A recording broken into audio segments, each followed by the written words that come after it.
Thanksgiving dinner. 24 people crammed around Mom and Dad's extended dining table.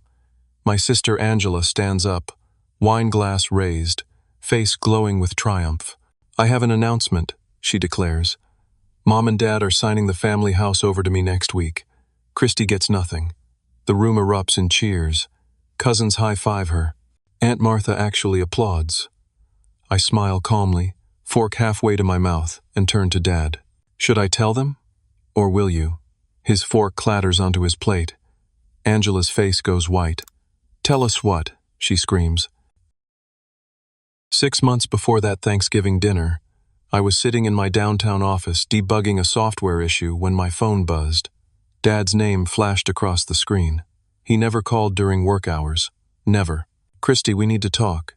Can you meet me tomorrow morning? Just you and me." The tremor in his voice sent ice through my veins. "Dad, what's wrong? Are you okay? Is Mom okay?" "I'm fine. Your mother's fine. Just meet me at Miller's Coffee House on 8th Street, 9 o'clock. Don't tell anyone we're meeting." That last sentence hung in the air long after we said goodbye. Don't tell anyone. In our family, we told everyone everything. Sunday dinners, group texts, shared calendars. Privacy didn't exist. So why the secrecy? I barely slept that night. My mind churned through possibilities, each worse than the last. Cancer, financial ruin, divorce. By the time I pulled into Miller's parking lot the next morning, my hands were shaking. Dad sat in the back corner booth, cup of black coffee untouched in front of him. He looked smaller somehow, older. The 68-year-old man who'd built his own deck last summer suddenly looked fragile. "Thanks for coming," he said as I slid into the seat across from him. "Dad, you're scaring me. What's going on?" He took a long breath, and I watched his shoulders rise and fall. "I've been diagnosed with early-stage Alzheimer's disease. Doctor confirmed it 3 weeks ago after months of testing." The words hit like a physical blow.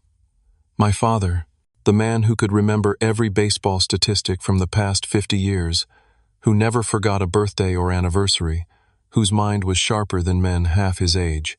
"Dad, I'm so sorry. Does Mom know? Does Angela?" "Your mother knows. Angela doesn't. And that's part of why I needed to see you." He pulled a manila folder from the seat beside him. "I need to get my affairs in order while I'm still clear-headed.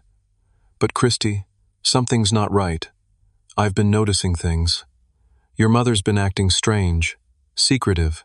She has these long phone conversations with Angela, and when I walk into the room, she stops talking." I leaned forward. "What kind of conversations?" "About the house, mostly. Angela's been pressuring your mother about it for the past 2 years.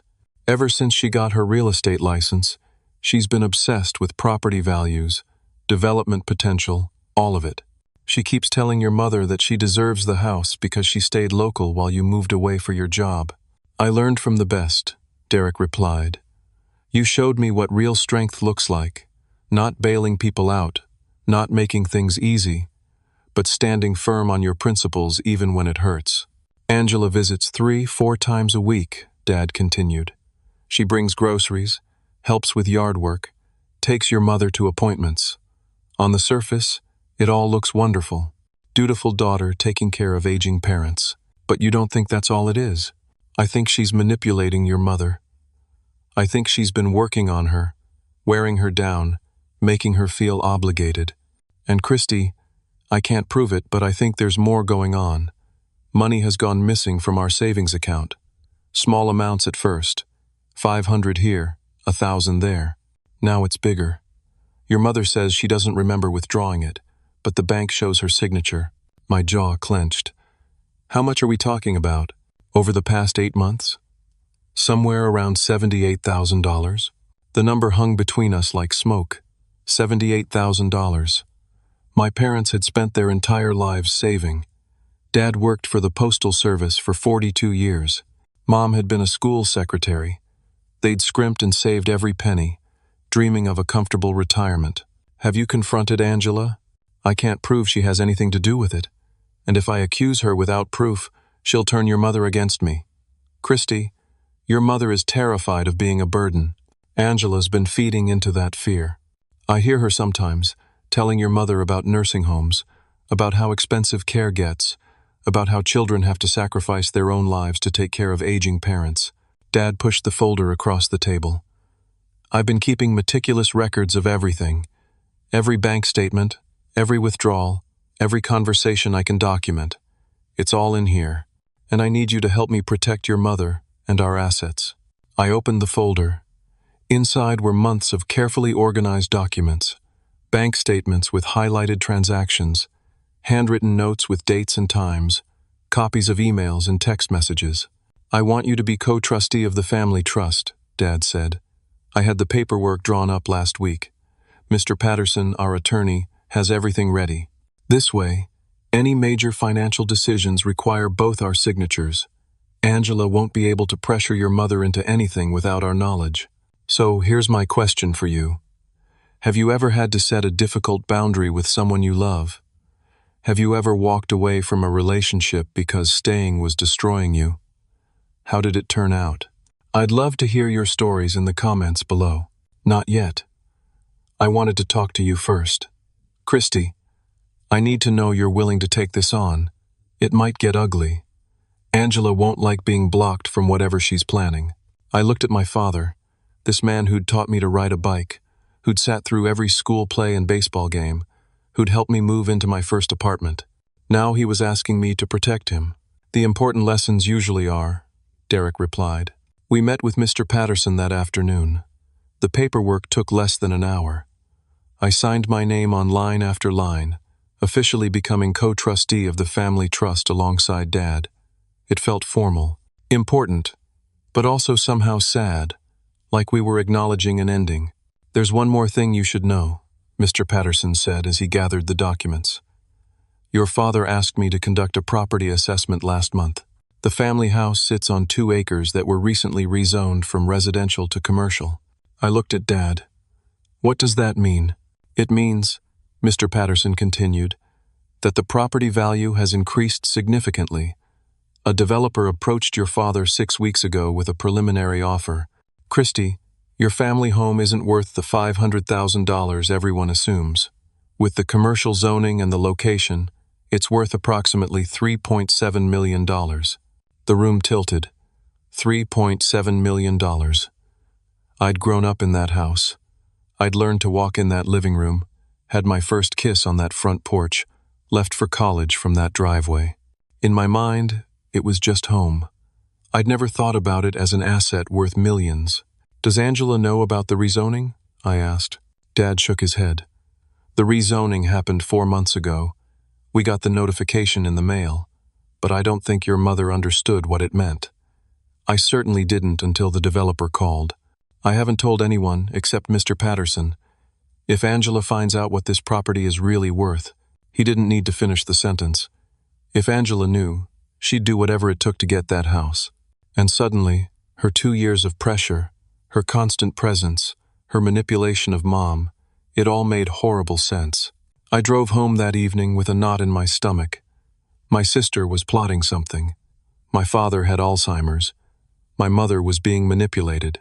And I was now the only thing standing between my family and financial devastation. I had no idea how much worse it was about to get. The Thanksgiving dinner from hell started innocently enough. I'd driven down that Wednesday evening, stopping to pick up the pumpkin pies Mom had ordered from the bakery she loved. The house smelled like turkey and sage stuffing, exactly the way Thanksgiving was supposed to smell. Angela arrived Thursday morning with her daughter Brianna, arms full of casserole dishes and an enormous floral arrangement for the table. She kissed Mom on the cheek, hugged Dad, and completely ignored me. Christy, you're actually here for once, she said as she swept past me into the kitchen. What a surprise. My brother and I are closer now than we've ever been. Not because I gave him money or fixed his problems, but because I respected him enough to let him fix himself. Austin is becoming a remarkable young man, not despite the hardship he's faced, but because of it. My parents are healthier, more honest, more present. Derek nodded, tears streaming down his face. I know that now. I know it because I'm living the consequences. We're in a small apartment. Linda's working retail for the first time in her life. Austin is mowing lawns to save money. And you know what? We're better for it. Angela held court at one end of the table, laughing loudly, refilling wine glasses, playing the perfect hostess in our parents' home. I watched her carefully, watched how she touched Mom's shoulder possessively, watched how she steered conversations, watched how she positioned herself as the devoted daughter while I was just the son who'd moved away. "Of course I'll do it. Whatever you need." That's when Angela stood up. "Of course I'll do it. Whatever you need." My stomach dropped. As you all know, I've been taking care of Mom and Dad for years now. Christy moved away for his career, but I stayed. I've been here for every doctor's appointment, every home repair, every crisis. And Mom and Dad have decided to reward my loyalty. I watched Dad's face. He'd gone pale. He opened his mouth to speak, but Angela rushed forward. "They're signing the family house over to me next week." She beamed at the room. "Christy gets nothing, obviously. He hasn't earned it. But I have. This house will stay in good hands. I promise to take care of it and Mom and Dad for as long as they need me." The room exploded.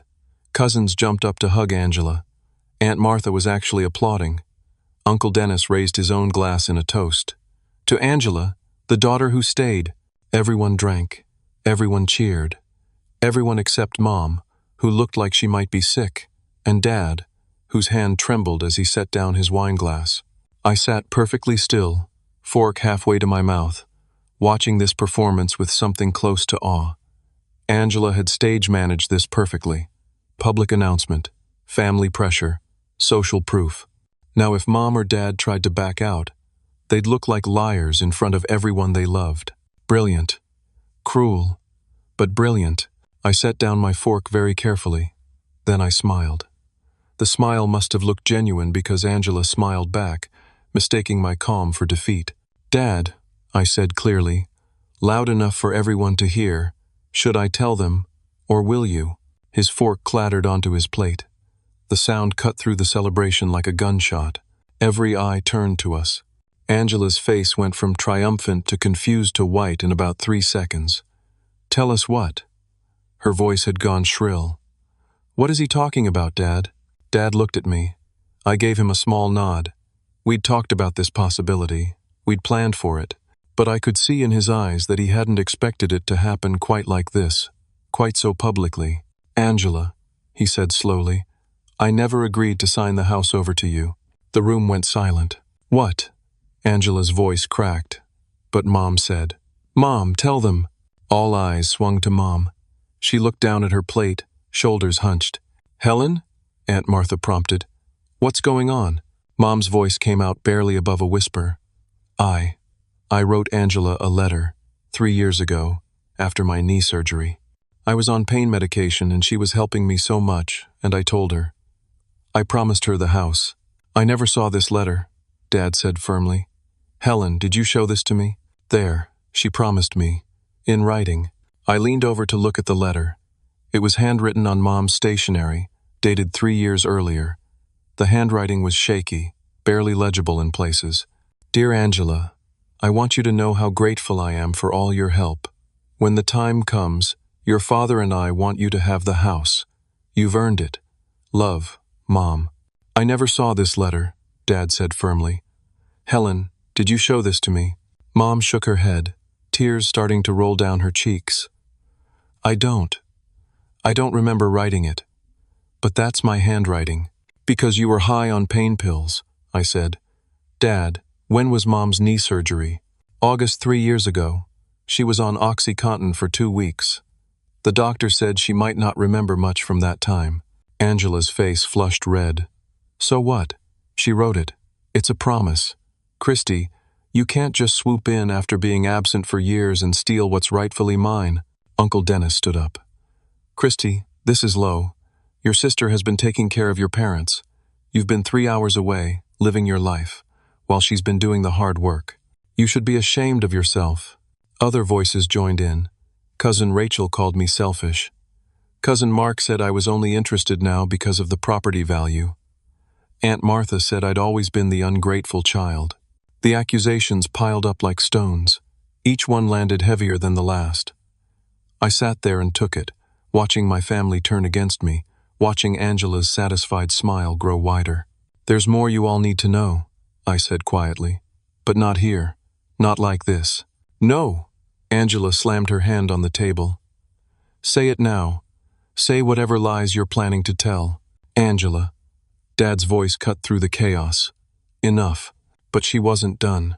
After the guests left, after the dishes were cleared and put away, after Aunt Martha's final disapproving look and Uncle Dennis's lecture about family loyalty, Angela cornered me in the kitchen. I don't know what you think you're doing, she hissed, but I have a lawyer on retainer. If you try to contest Mom's promise, I will bury you in legal fees. I've been documenting every single thing I've done for them for years. Every grocery run, every doctor's appointment, every home repair. I have proof of my dedication. What do you have? A fancy job and an empty conscience? I have the truth, I said simply. Your truth means nothing.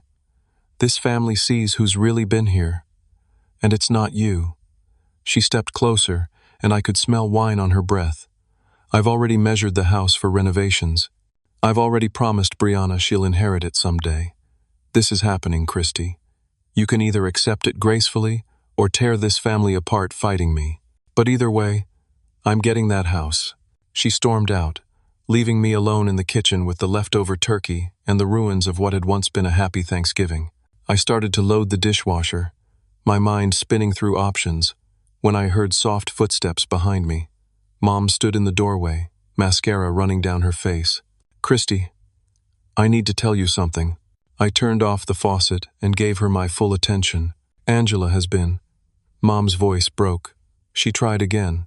For months now, she's been showing me articles about nursing homes, about how much care costs, about children who have to sacrifice their careers and marriages to take care of aging parents. She tells me I'm becoming a burden. She says that if I don't plan properly, I'll destroy her life and yours. Mom, you're not a burden. She says I am. She says my memory is going, that I'm getting confused, that I need more help than your father can provide. Christy, I wrote that letter because I was scared. I was on those pills and everything was fuzzy, and Angela was there every day telling me how hard it was to take care of me, how much it was costing her, how she was sacrificing everything. She said if I promised her the house, she'd take care of everything. I wouldn't have to worry. I wouldn't be a burden anymore. The pieces fell into place. Angela hadn't just asked for the house. She'd terrorized our mother into promising it. Does Dad know about all this? Some of it. Not all of it. I was too ashamed to tell him everything. And Christy, I'm scared of her. When she gets angry, she says things. She tells me maybe I'd be better off in a home. Maybe I'm too much trouble. Maybe she should just let the state take care of me. I pulled Mom into a hug. She felt so small, so fragile.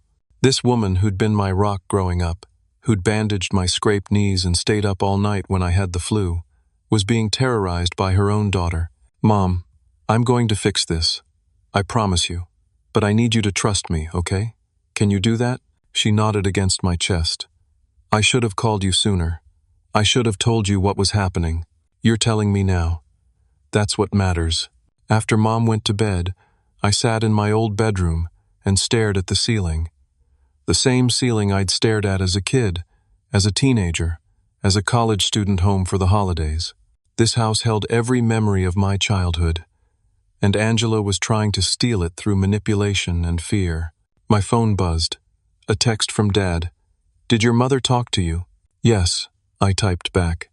We need to act fast. Agreed. Come to breakfast tomorrow. Just us. We'll make a plan. I tried to sleep but couldn't. Somewhere in this house, Angela was probably sleeping soundly, dreaming of her victory. She had no idea what was coming. Friday morning, I met Dad at the same coffee shop where this had all begun. He looked exhausted, like he hadn't slept either.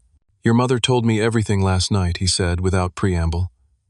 Every conversation Angela's been having with her, every veiled threat, every manipulation. Christy, I had no idea it was this bad. What do? We investigate. We gather evidence. And we stop her before she can do any more damage. He pulled out his phone. I've already called Mr. Patterson. We have an appointment at 10. The law office was in a converted Victorian house downtown, all dark wood and leather chairs. Mr. Patterson greeted us in his conference room, a stack of folders already laid out on the table. "Gentlemen, I'm glad you called. I have some concerning information to share." He opened the top folder. "Angela came to see me twice in the past 3 months. She claimed she was just trying to understand the family trust structure. She asked very specific questions about how to simplify things, how to remove trustees, what would happen if you, Mr. Christie, were found to be acting against the family's best interests. She was looking for loopholes," I said. "Exactly. I told her nothing, of course. Attorney-client privilege applies to your father, not to her. But her questions were very pointed. She's been planning this for a while." Dad opened his own folder, the one with all his documentation. "What about the money? The withdrawals from our accounts? That's where things get interesting." Mr. Patterson pulled out a stack of bank statements. "I subpoenaed these yesterday after your call. Your wife has withdrawn $78,342 over the past 8 months. Every withdrawal was just under $10,000. "Why that amount?" I asked. "Because banks are required to report cash transactions over $10,000 to the federal government. It's an anti-money laundering provision. Whoever advised your mother on these withdrawals knew exactly what they were doing. They were trying to avoid scrutiny." The implications hung heavy in the air. Angela had researched this. She'd planned it carefully. "Where did the money go?" Dad asked. "That took some digging." Mr. Patterson pulled out another document. The cash was deposited into an account at First National Bank. The account is titled Home Care Fund for Parents and lists both your wife's name and Angela's name as account holders. "So Angela has access to it," I said. "Full access. And according to the bank records, she's been the only one making transactions on the account. Your mother's never even received a statement. They're sent to Angela's address." Dad's hands curled into fists on the table. "What has she been using the money for?" "That's what we need to find out. I recommend hiring a private investigator, someone who can follow the money trail and document Angela's activities." "Do it," Dad said immediately. "I don't care what it costs." Mr. Patterson made a call, and by that afternoon, we had an investigator. Her name was Jennifer Walsh, a former police detective who now specialized in financial crimes. She had gray hair pulled back in a tight bun and eyes that missed nothing. "Give me 3 days," she said after reviewing our documentation. "I'll know where every penny went." While we waited, I did my own investigation. I drove to Angela's house, a modest 3-bedroom ranch she'd bought 5 years earlier. Her car was gone. Her daughter Brianna was at school. The house looked normal, well-maintained, nothing extravagant. But something didn't add up.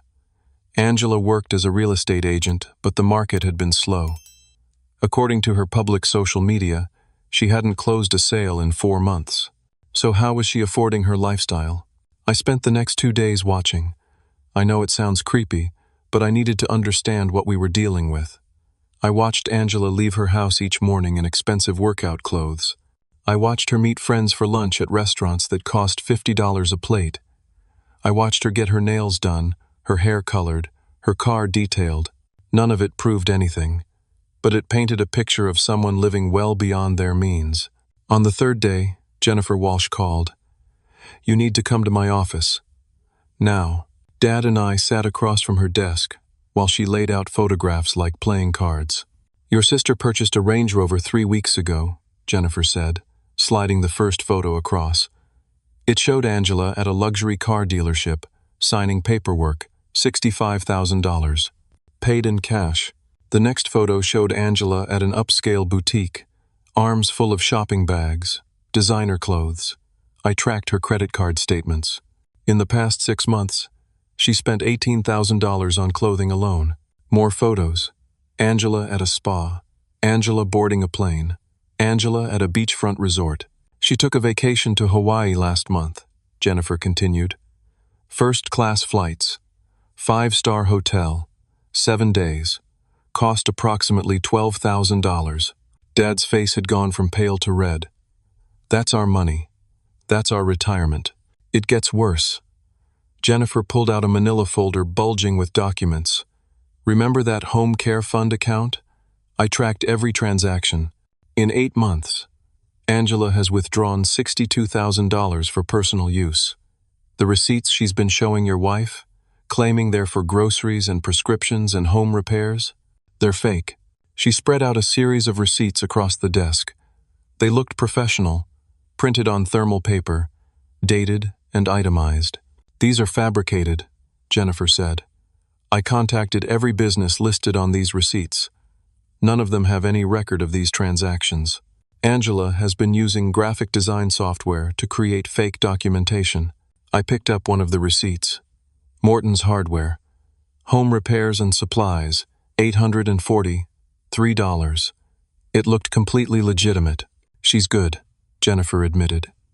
If you weren't looking closely, you'd never question it. But I am looking closely. And Christy, there's more. I found something that suggests this goes beyond simple theft.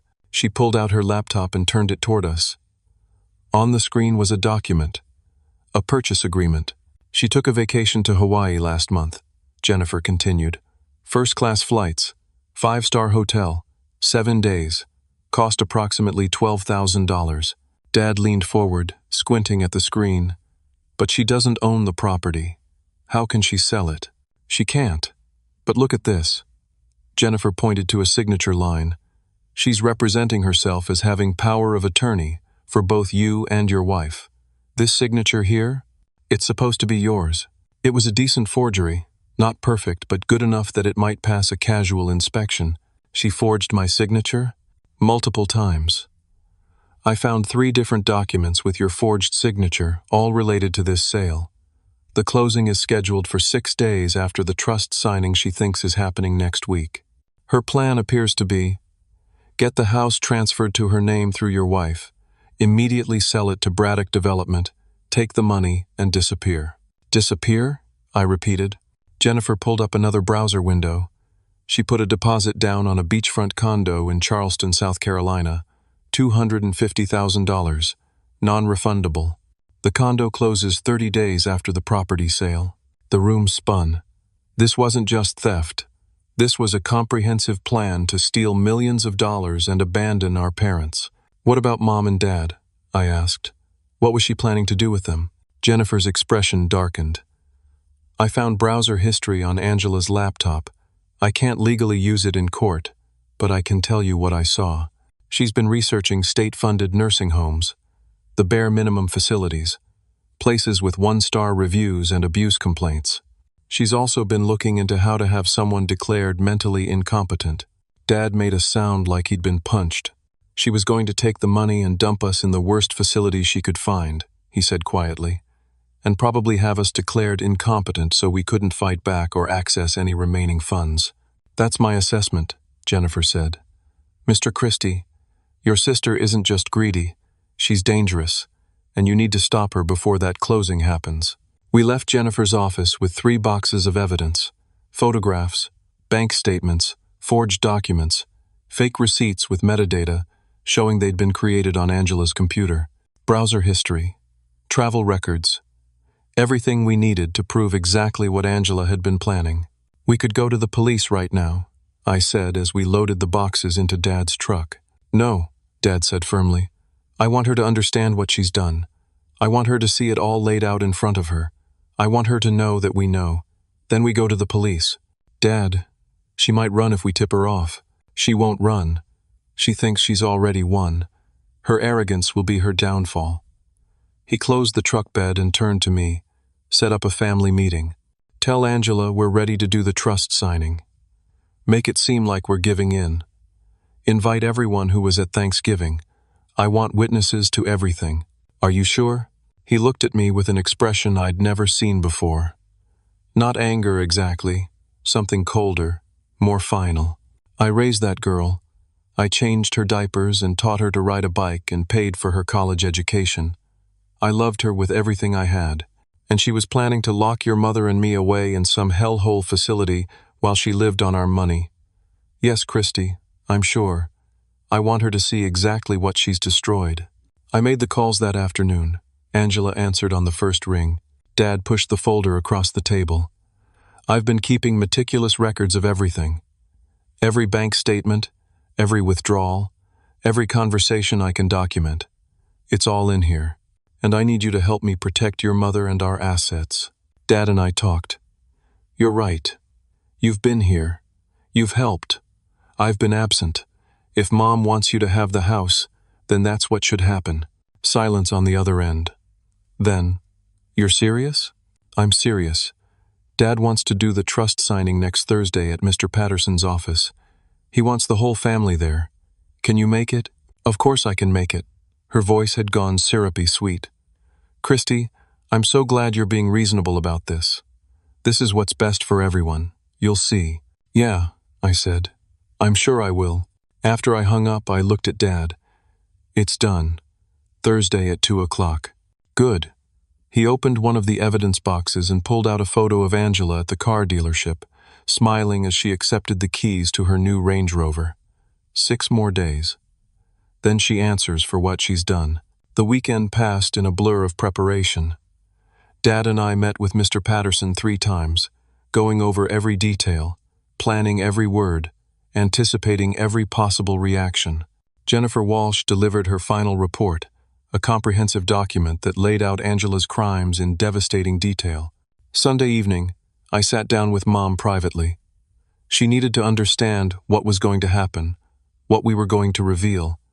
I expected tears, denial maybe, some maternal instinct to protect her daughter despite everything. Instead, Mom listened to everything with a growing expression of horror and then said something that broke my heart. I knew.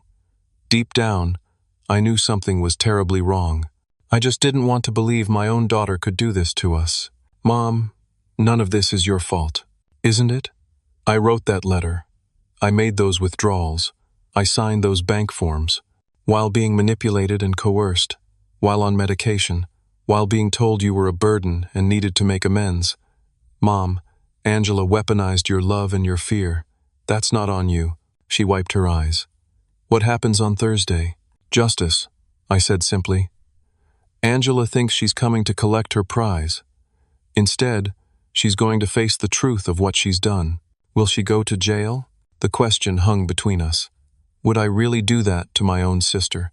Would I put her in prison? I thought about the fake receipts, the forged signatures, the nursing home research, the plan to abandon Mom and Dad in some state-funded facility, while Angela lived in luxury on their money. "Yes," I said. "If the prosecutor agrees to press charges, then yes, she'll go to jail." Mom nodded slowly. "Good, because what she was planning to do to us. Christy, that's not my daughter. I don't know who that person is." Monday morning, Dad got a call from his doctor. The Alzheimer's was progressing, not rapidly, but steadily. He had maybe 3 to 5 years of clarity left, maybe less. "Then we handle this now," he said after hanging up. "While I can still testify clearly about what happened, while I can still make sure your mother is protected." That afternoon, I met with the detective Jennifer had recommended, a woman named Sarah Chen, who worked in the financial crimes unit. I laid out everything we had. She reviewed the evidence with the methodical focus of someone who'd seen it all before. "Elder financial abuse," she said finally. "Fraud, forgery, identity theft, possibly conspiracy if she had help from anyone at the development company. Mr. Christie, your sister is looking at serious prison time." "How serious?" "If the DA goes for maximum charges, 15 to 25 years. With the amount of money involved and the vulnerability of the victims, they'll want to make an example of her. 15 to 25 years. I tried to imagine Angela in prison. Failed. She was my sister. We'd grown up together, shared a bathroom, fought over the TV remote, built blanket forts in the living room. Are you having second thoughts?" Detective Chen asked gently. "No, I'm just processing. What your sister did is serious. She didn't just steal money. She systematically abused and manipulated vulnerable elderly people. She forged documents. She planned to abandon your parents in substandard care. This isn't a momentary lapse in judgment. This is calculated, sustained criminal behavior." "I know. Then be ready for Thursday. Once we move forward, there's no going back."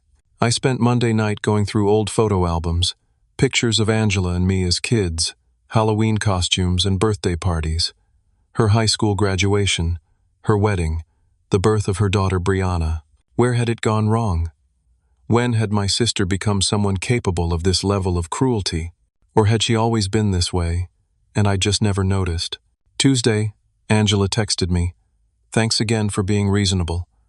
I know this has been hard for you, but trust me, this is the right thing for Mom and Dad. I'll take good care of them. I stared at that text for a long time. The absolute certainty in her words. The complete lack of self-awareness. She genuinely believed she was the hero of this story. I didn't respond. Wednesday, the day before the confrontation, I drove to the property where I grew up. The house looked the same as it always had. White siding, blue shutters, the maple tree in the front yard that Dad planted when I was born.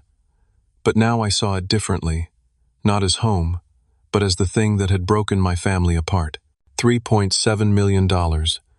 That's what this house was worth. But it had cost us so much more than money. It had cost us trust, honesty, the bond between siblings, the safety Mom should have felt with her own daughter. I sat in my car and tried to imagine what the next day would bring. Angela's face when she realized she'd been caught, the moment the police arrived. The look in Brianna's eyes when she learned what her mother had done. My phone rang. Dad, Christy, I need you to know something. No matter what happens tomorrow, I'm proud of you. You came home when we needed you. You uncovered the truth. You protected your mother. That's what family is supposed to do. I just wish it hadn't come to this. I know. Me too. But son, some people make choices that can't be forgiven or forgotten. Angela made her choices.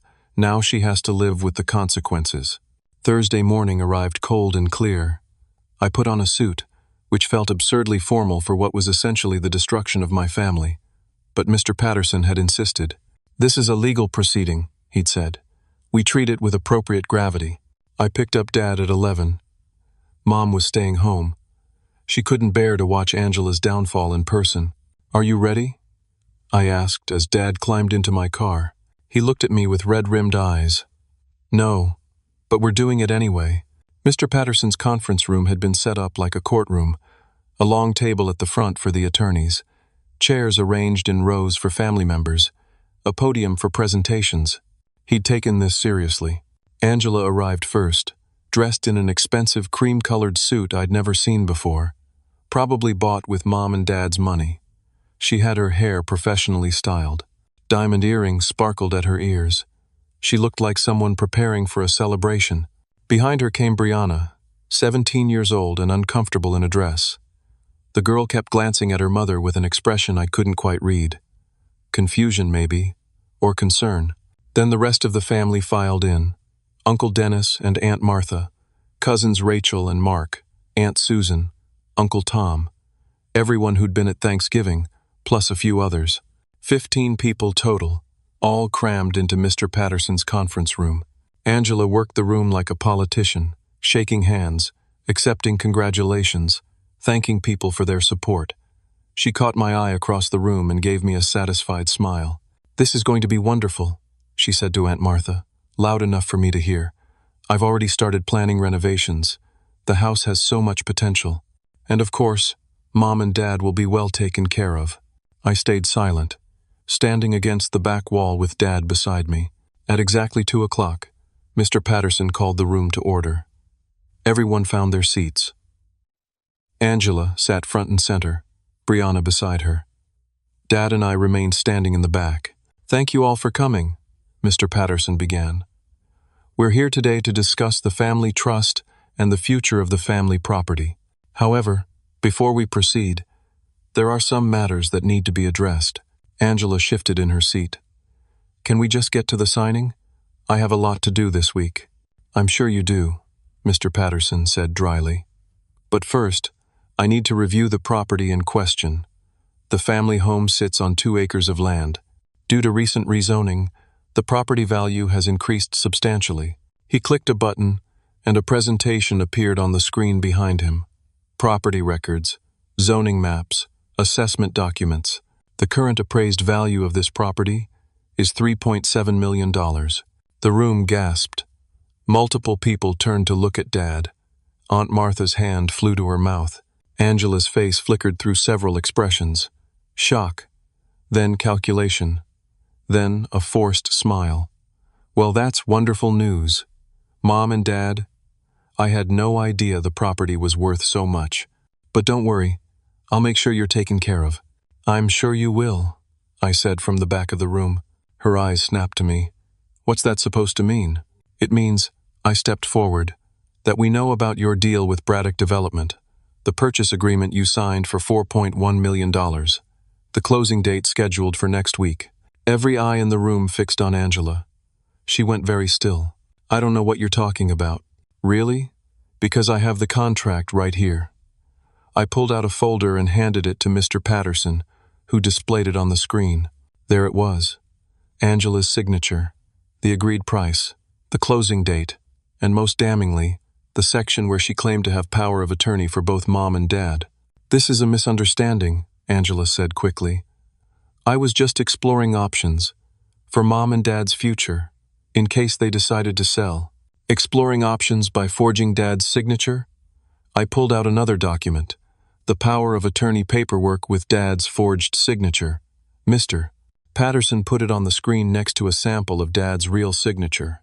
Even to a casual observer, the differences were obvious. Uncle Dennis stood up. Angela, what is this? It's lies. Christy is making this up because he's jealous. He can't stand that Mom and Dad chose me. Did they choose you? I asked calmly. Or did you manipulate Mom into making a promise while she was on pain medication? Dad, did you ever agree to give Angela the house? No, Dad said firmly. I never agreed to any such thing. Mom wrote me a letter. Angela pulled out the same letter she'd shown at Thanksgiving. She promised me, a letter written while she was heavily medicated, being told repeatedly that she was a burden, I said. A letter written under duress and manipulation. Mr. Patterson, can you explain the legal standing of such a document? It has none, Mr. Patterson said. A promise made under the influence of prescription medication and emotional coercion has no legal weight. Angela's face flushed red. This is ridiculous. I've done nothing wrong. I've been taking care of them. I've been the only one here. Have you? I pulled out the next folder. Let's talk about the $78,000 withdrawn from Mom and Dad's savings account. The money that went into the home care fund, account that only you control. Mr. Patterson displayed the bank statements, every withdrawal, every deposit, the account with both Mom's and Angela's names, but only Angela's activity. That money was for their care, Angela insisted. Groceries, medications, home repairs. I have receipts for everything. Yes, you do have receipts. I pulled out the stack of fabricated documents. Receipts you created on your computer using graphic design software. Receipts for transactions that never happened at businesses that have no record of serving you. Jennifer Walsh stepped forward from where she'd been standing quietly in the corner. I'm a private investigator.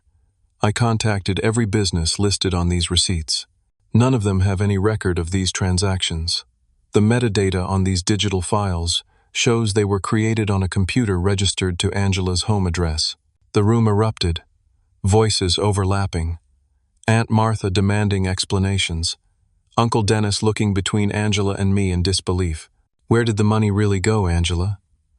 I asked over the noise. Silence fell. I'll show you. I nodded to Jennifer, who pulled up a new presentation.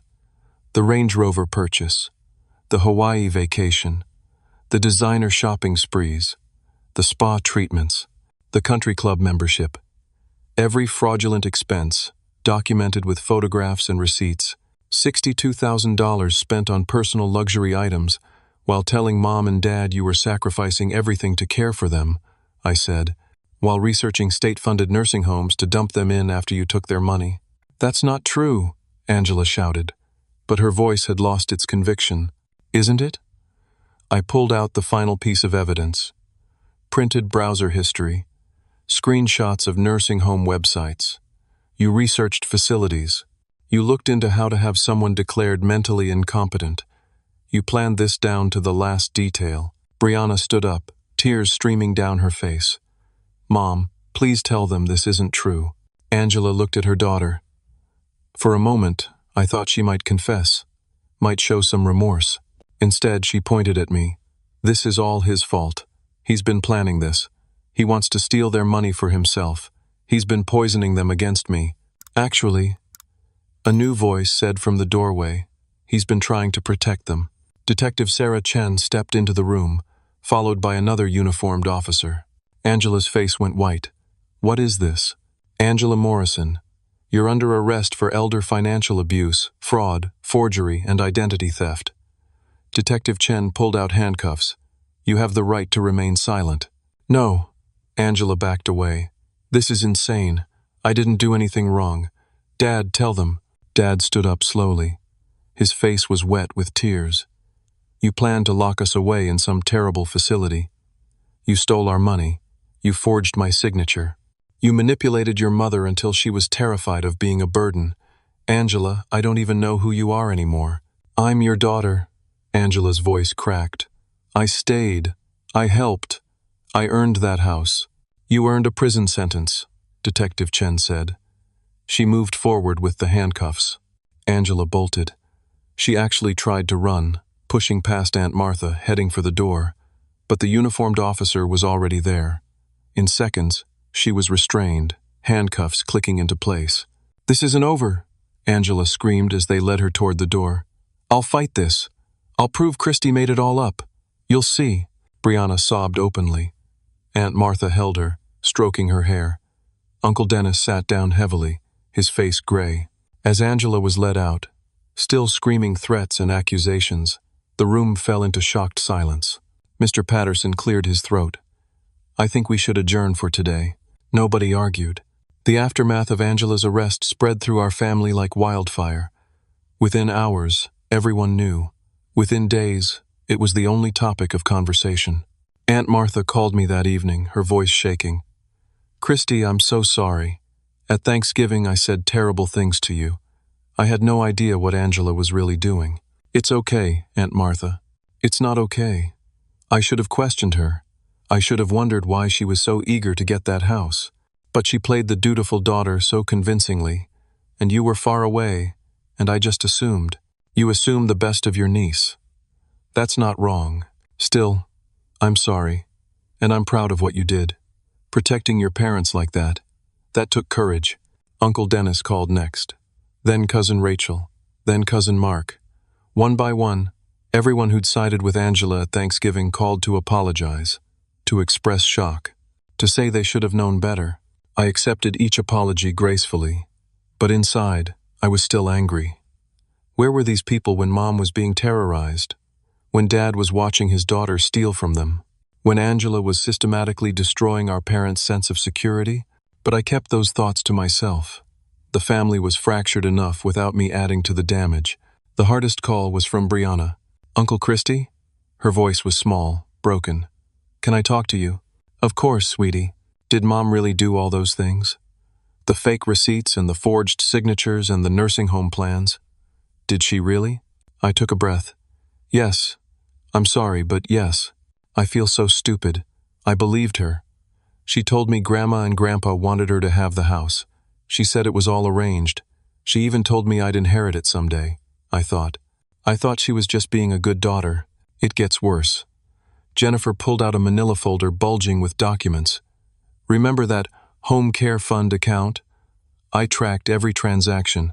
In 8 months, Angela has withdrawn $62,000 for personal use.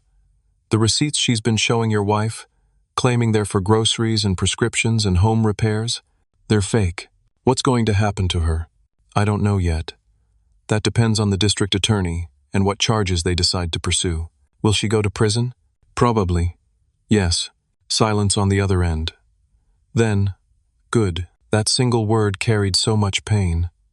Brianna had just lost her mother, not to death but to something arguably worse, to the realization that the person she'd trusted most was a fraud and a criminal. Brianna, your grandparents still love you. This doesn't change that. You're always welcome in this family. Even after what Mom did? You didn't do anything wrong. You're a victim here too. She started crying. Thank you, Uncle Christy. Thank you for stopping her. I can't believe I'm saying this, but thank you for having my mom arrested. 2 weeks after the arrest, I got the call from Detective Chen I'd been waiting for. "We've completed our investigation. It's worse than we initially thought." "How is that possible?" "Your sister has done this before. 5 years ago, in Maryland, she scammed her ex-husband's elderly mother out of $120,000. Similar pattern. Gained trust, manipulated the victim, forged documents, stole money. The ex-husband discovered it but chose not to press charges because his mother was dying, and he didn't want to put her through a trial." My blood ran cold. "So Mom and Dad weren't her first victims?" "No. We found evidence of at least 2 other elderly individuals she befriended and stole from in smaller amounts. Your sister is a serial predator who specifically targets vulnerable elderly people. The DA is pursuing maximum charges." "What does that mean?" "With the pattern of behavior, the amount of money involved, the vulnerability of the victims, and the multiple counts of fraud and forgery, she's looking at 15 to 25 years in prison. And Christy, the DA wants to make an example of her. Elder abuse is a growing problem. They want to send a message. 15 to 25 years. My sister would be in her 50s when she got out. Brianna would be in her 30s. Half a lifetime lost." "There's one more thing," Detective Chen said. "Angela's lawyer approached the DA about a plea deal." "What kind of deal?" "She'd plead guilty to reduced charges in exchange for a lighter sentence. Maybe 8 to 10 years instead of 15 to 25. "What did the DA say?" "They're considering it, but they want your father's input. He's the primary victim. His opinion matters." I called Dad immediately. We met for coffee, our usual spot, our war room for this entire ordeal. "What do you think?" I asked after explaining the plea deal offer. Dad stared into his coffee for a long time. "She's my daughter. I love her. Or I love who I thought she was. I don't know anymore." "That's not an answer, Dad." "I know." He looked up at me. "Part of me wants to show mercy, wants to give her a chance at redemption. But Christy, she wasn't going to show us any mercy. She was going to take everything and abandon us. If you hadn't discovered what she was doing." He didn't finish the sentence. "He didn't need to. The DA needs an answer by Friday," I said. "Tell them no deal. If Angela wants a lighter sentence, she can earn it by showing genuine remorse and cooperating fully with the investigation. But I won't help her escape consequences for what she did." I relayed Dad's message to Detective Chen. 3 days later, Angela rejected the plea deal anyway. Her lawyer issued a statement claiming she was innocent, that she'd been framed, that the evidence was fabricated. She was going to trial. The court proceedings took months. Angela's lawyer tried every trick in the book, claimed the evidence was obtained illegally, suggested that Dad's Alzheimer's made him an unreliable witness, attempted to paint me as the real villain, jealous and scheming. None of it worked. Jennifer Walsh's investigation had been thorough and legal. Dad's testimony, given while he was still clear-headed, was devastating. The forensic evidence, the metadata on the fake receipts, the bank records, the forged signatures, all of it was airtight. The trial lasted 3 weeks. I sat through every day of it, watching my sister lie on the witness stand, watching her try to manipulate the jury the way she'd manipulated our mother. But this time, nobody was buying it. The jury deliberated for 6 hours. Guilty on all counts. At sentencing, the judge looked at Angela with an expression of deep disgust. "You specifically targeted your own elderly parents at their most vulnerable. You manipulated your mother's medical condition and your father's cognitive decline for personal gain. You showed no remorse, no empathy, no recognition of the harm you caused. This court finds your behavior to be particularly heinous. 18 years in prison, restitution of all stolen funds plus damages. Upon release, you will be prohibited from any contact with your parents or any elderly individuals without court supervision." Angela stood frozen at the defendant's table. 18 years. She'd be 53 when she got out. As the bailiff led her away, she turned and looked at me one last time. Not at Dad, not at Mom, at me. The look in her eyes wasn't remorse. It was pure hatred. I'd saved our parents, but I'd lost my sister forever. 3 months after Angela's sentencing, Dad and I sat in the office of the developer who'd initially approached him about the property. The original developer, not the one Angela had secretly dealt with. $3.7 million is our final offer, the developer said. The property is perfect for the mixed-use development we're planning. Retail on the ground floor, residential above. It'll revitalize the whole neighborhood. Dad looked at me. I nodded. We accept, Dad said. The paperwork took 2 weeks. The closing took another month. And then, suddenly, my parents had $3.7 million. The first thing they did was repay themselves the $78,000 Angela had stolen. The court had ordered Angela to make restitution, but she had no assets left. Everything she'd bought with the stolen money had been seized and liquidated, but it only covered about $40,000. Mom and Dad decided not to pursue her for the remainder. She's already in prison, Mom said. That's punishment enough. Next, they bought a beautiful condo in a retirement community, 30 minutes from my place. 2 bedrooms, 2 bathrooms, a small balcony overlooking a lake. Fully paid, no mortgage. The community had a nurse on staff, activities, a dining room for when Mom didn't feel like cooking. We should have done this years ago, Mom said the day they moved in. No more worrying about maintenance or yard work. Just peace. They set up trust funds for all 4 grandchildren, including Brianna. Despite everything, they couldn't punish her for Angela's crimes. Each grandchild would receive $250,000 when they turned 25. Brianna didn't ask for any of this, Dad said when I questioned the decision. She's a victim too. Maybe this will help her build a life that's nothing like her mother's. Dad's Alzheimer's progressed slowly over the next year. Some days were better than others, but he was getting excellent care. Mom had stopped looking over her shoulder, stopped jumping at every phone call, stopped apologizing for existing. The rest of the family healed too, though differently. Uncle Dennis and Aunt Martha became weekly visitors. Cousins Rachel and Mark organized a family reunion, something we hadn't done in years. We took you for granted, Rachel said to me at the reunion. You were the one who left, so we assumed you cared less. But you're the one who came back when it mattered. You're the one who protected them. One afternoon, about 6 months after the sentencing, I got an unexpected visitor. Brianna, now 18, stood on my doorstep with a nervous smile. Hi, Uncle Christy.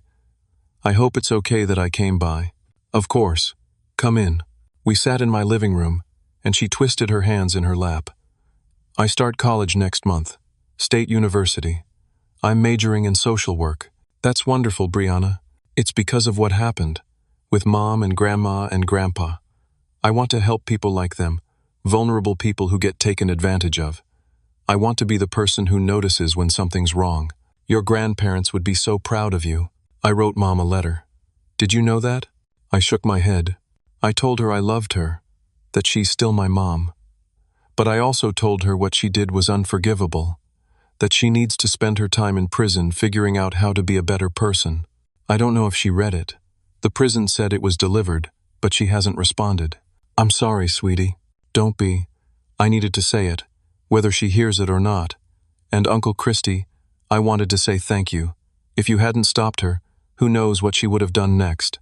Maybe she would have hurt other people. Maybe she would have dragged me into it somehow.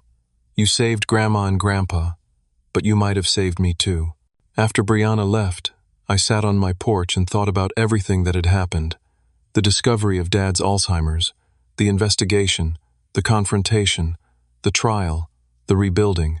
He clicked a button, and a presentation appeared on the screen behind him. Property records, zoning maps, assessment documents. I thought about what success meant. For years, I'd measured it by my career, my salary, my downtown apartment. But sitting there on my porch, watching the sun set, I realized that the most important thing I'd ever done was come home when my family needed me. With part of my inheritance, I'd started a nonprofit, the Elder Protection Initiative. We provided free investigations for families who suspected financial abuse. We offered legal assistance. We trained people to recognize the warning signs of manipulation and exploitation. In our first year, we'd helped 37 families, 37 sets of elderly parents who were being stolen from, manipulated, gaslit by people who were supposed to love them.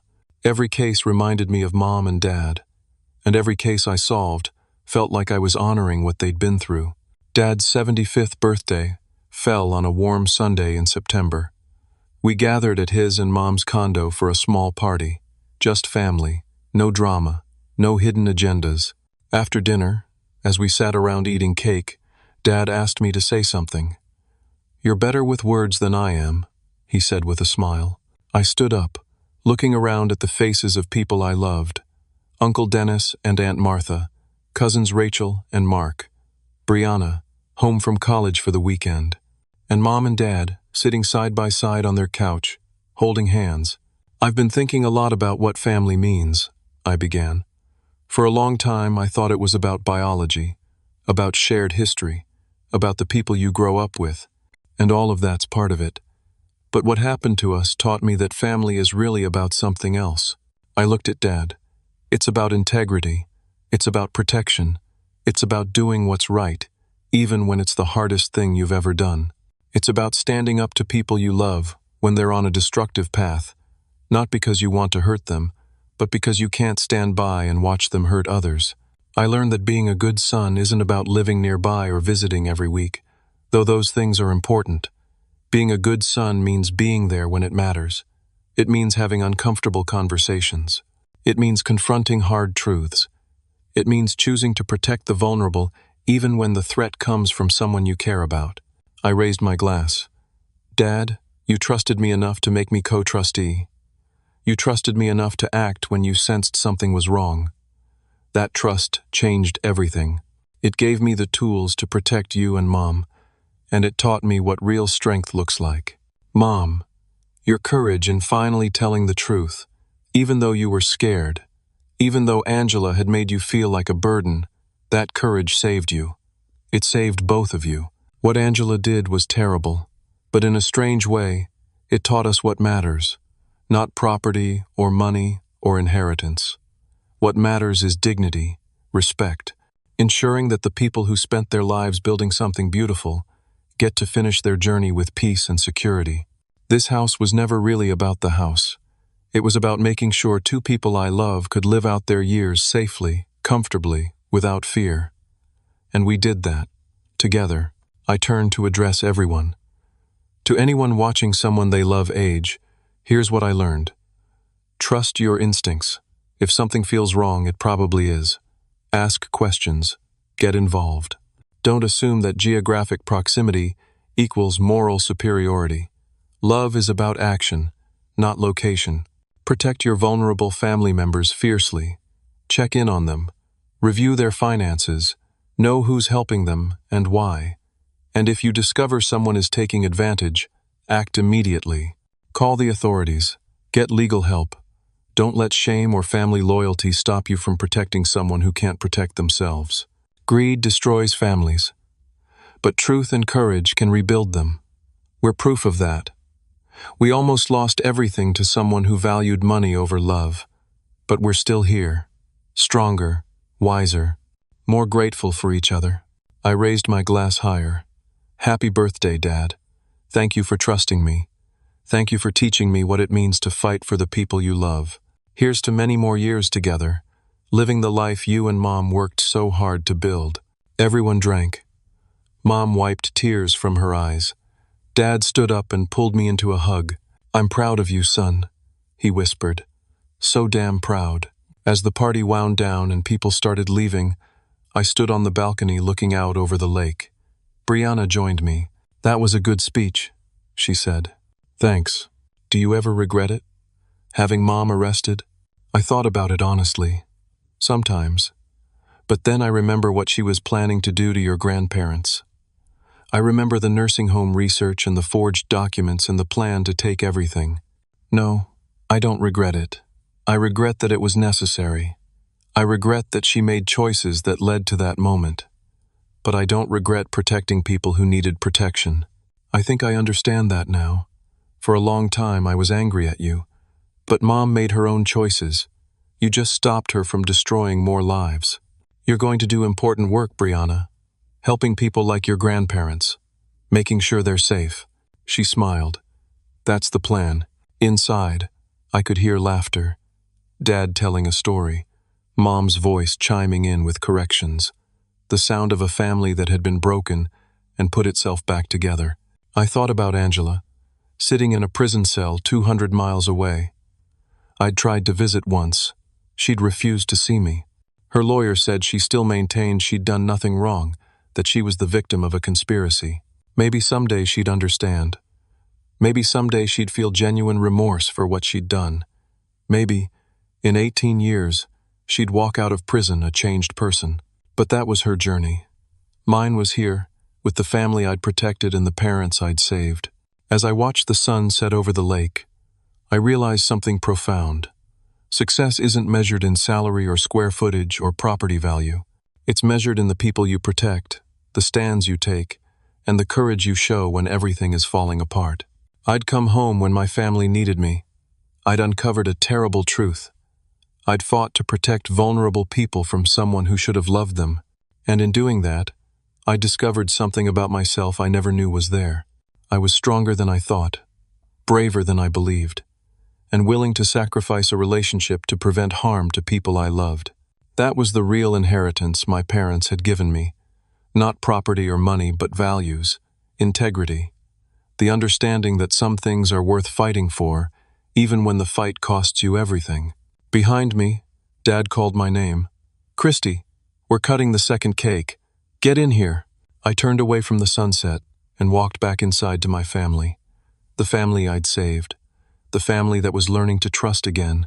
The family that was proof that even after betrayal and theft and heartbreak, love could win. Not the easy love that requires nothing, but the hard love that demands everything. The love that shows up, that asks questions, that confronts evil even when it wears a familiar face. That's the love worth having. That's the love worth fighting for. And that's the lesson I'll carry for the rest of my life. Before I close, I want to ask you something. Have you ever had to make a difficult choice to protect someone you love, even when it meant confronting someone else you care about? How did you find the courage to do what was right when everything in you wanted to look away? Share your story in the comments below. Your experience might help someone else who's facing a similar situation right now. If this story resonated with you, please consider hitting that like button and subscribing to the channel. Stories like this matter because they remind us that we're not alone in facing difficult family situations. And if you know someone who might benefit from hearing this, please share it with them. Sometimes we all need a reminder that protecting the vulnerable is worth whatever it costs. Thank you for listening to my story.